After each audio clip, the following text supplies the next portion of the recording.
Magandang araw mga ka-agrisikap. Mag-spray naman ako ngayon ng RAS at Prebaton 27 days after transplanting na po ang palay ko ngayon. 25 ml ang dosage ng RAS.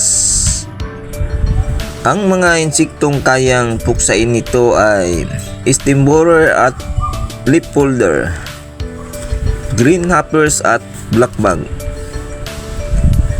At ang Prebaton naman ay leaf folder at stem borer. Kasi may nakikita akong paisa-isang mga leaf folder. Kaya spray agad para hindi makapurma ang mga insekto. Maganda ang prevention para hindi masyado maapektuhan ang palay kasi malaking pinsala ang epekto ng leaf folder. Last cropping, leaf folder ang mga puminsala sa palayan o palay.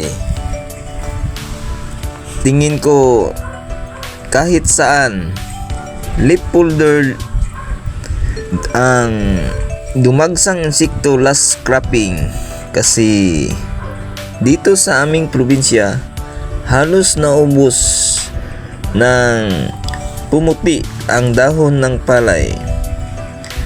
Ang iba na hindi gumamit ng matibay na medisina laban sa leaf folder ay nasira talaga.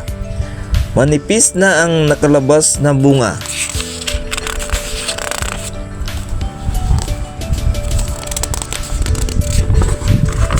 Kaya binumbahan ko ng Stampede at Tubal ang aking palay. After 1 week, green na ulit ang palay ko. Ubos lahat na uod ng leaf folder. Kaya ngayong cropping, gamitan ko ulit ito ng Stampede at Tubal.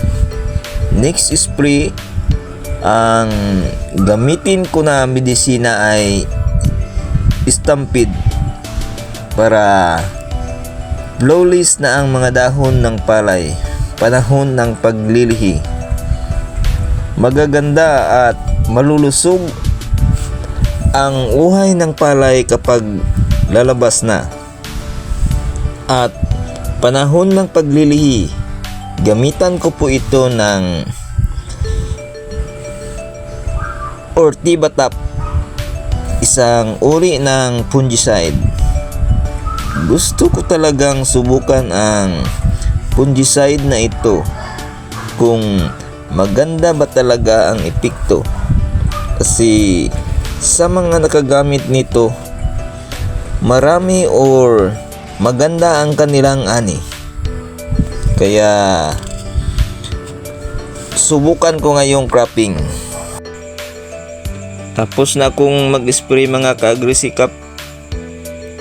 Naglilitawan na po ang mga insekto sa tubig.